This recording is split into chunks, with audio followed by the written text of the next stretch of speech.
In this podcast, I want to review some of the key concepts that we covered in Workshop 2 for Education Settings and Society. We started off by looking at some of the cultural and other influences that contribute to the diversity that we face in our classrooms every day. We also wanted to identify what cultural influences there were on us as teachers and how they might shape how we teach and how we get to know our students. In this workshop, we also begin to identify strategies to accommodate for diversity and difference in our classroom, and you're introduced to your eTutor journey. I'm going to do a separate podcast around eTutor, so watch out for that. We started off looking at what is culture. If it's such a big influence on our students and on ourselves, what is it?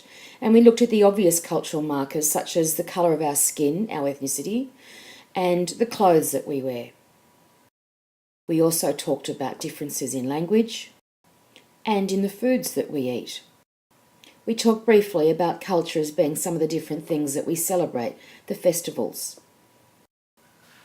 We talked about some of the artefacts that define our culture, some of the gestures that we use that can be misinterpreted in different cultures, some of the symbols that signify our culture, including the clothes that we wear, and some of the customs that we regularly participate in that can be seen as culture. For example, the annual beach holiday that I participate in, or my particular custom of Friday night football.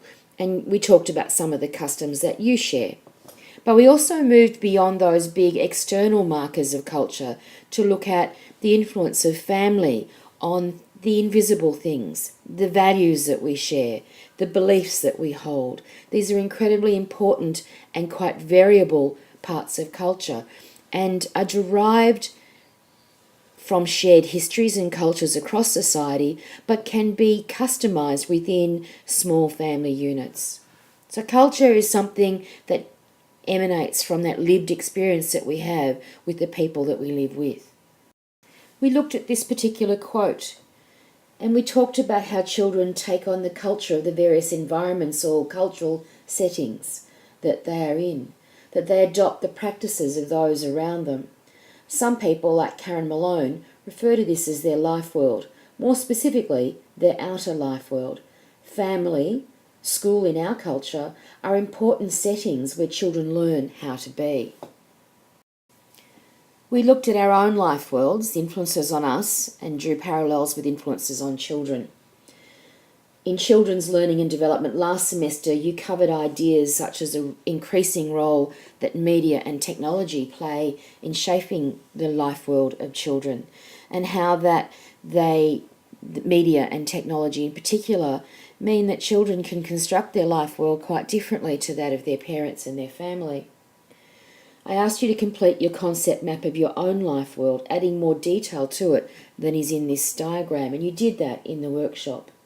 We shared our life worlds, some of them quite personal stories, about how family or friends or media or the political context has shaped our identity, shaped our perception of who we are and how we live. And this is an important part of culture. We return to the second part of the quote about children's culture and how that childhood is depicted differently in different times and in different cultures. And we had a quick look at some of the ways that children and that childhood is represented over the ages.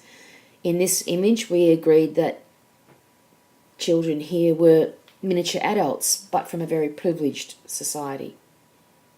We thought that this image depicted childhood as one characterised by freedom and discovery and exploration and joy and happiness.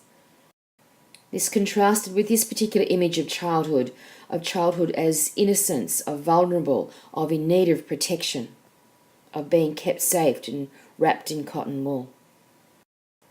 We talked of this image of childhood as being one where children are seen as devious and rebellious and maybe a little bit subversive, and certainly not the little puppets of adults.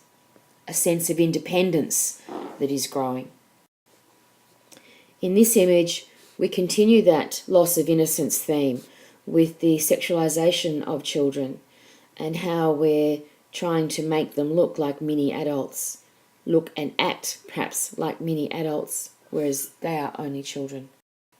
Then we started to compare images of childhood from other cultures, including this one from one of the e-tutor children from Nepal. And we talked about childhood as being characterised by responsibility, a shared responsibility to help with the work of the family. We looked at some of these images from other cultures where perhaps childhood as responsibility for helping with the work of the family extended to exploitation of childhood as slave labour. And that perhaps childhood for some of these children was a disappearing concept altogether. Then we talked about how and why this whole focus on culture is important. And we looked at some of the data around the multicultural nature of Australia, and that because classrooms are microcosms of society, this multiculturalism plays out in your classrooms. We also looked at some student engagement policy and looked at how prevalent the words safe, supportive, engaging, challenging and inclusive were within a typical school policy, and so that you are required to do this sort of stuff. We also looked at the teaching standards, the AITSL graduate teaching standards, and I urge all of you to go and have a look at those in greater detail, that you are required upon graduation to be able to demonstrate knowledge of teaching strategies responsive to the strengths and needs of students from diverse linguistic, cultural, religious and socioeconomic backgrounds, and that extended to strategies for teaching Aboriginal and Torres Strait Islander students, as well as being able to meet the needs of students across a full range of abilities, including how to support students with disability. And that the AITSL standards talked about supporting inclusive student participation and engagement in classroom activities, describing strategies that support students' wellbeing and safety within school or curriculum and legislative requirements. So you are compelled by the standards to be able to establish safe, supportive, inclusive and engaging learning spaces. And we're looking this year, as I remind you, through a cultural lens, but that doesn't preclude understanding difference and diversity from a socioeconomic perspective, a linguistic perspective, a gender perspective, a disability perspective, and so on.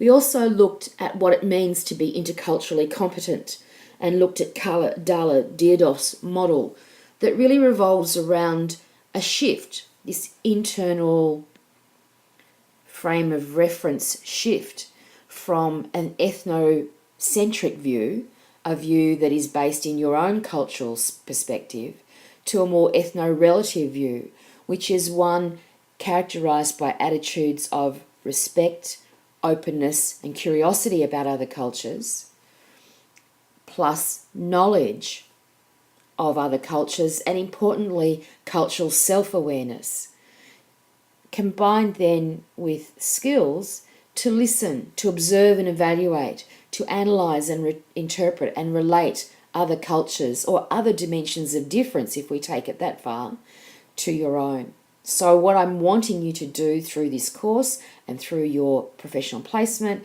and through your e-tutor experience is to practice your intercultural competence, to develop those attitudes of respect, openness, curiosity and discovery, to learn more about your own culture and how that shapes how you see the world and how that might be different to how others see the world through their cultural lens.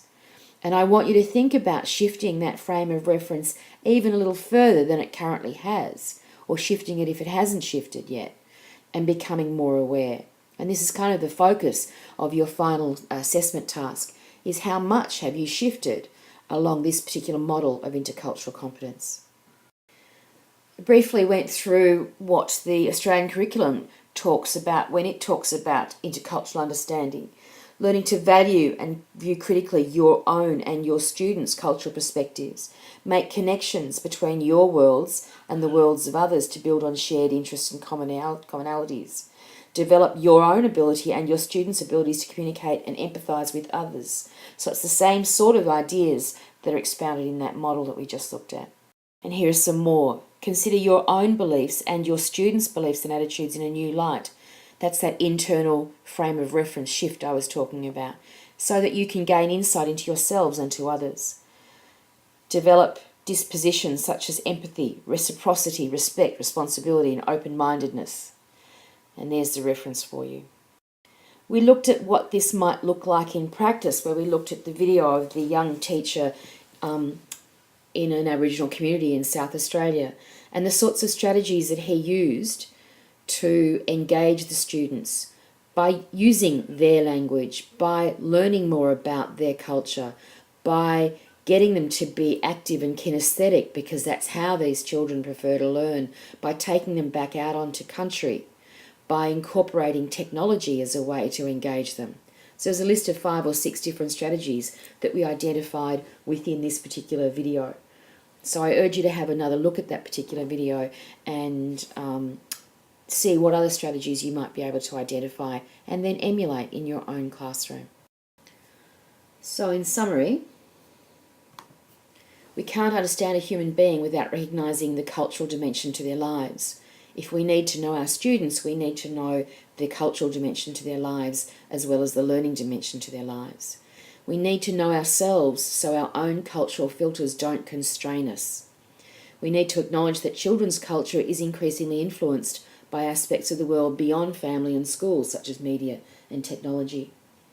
We need this knowledge of students, of ourselves and world influences in order to make learning relevant, engaging, challenging and inclusive. And we need to explicitly teach our students intercultural understandings. In order to do that, we need to model that as teachers.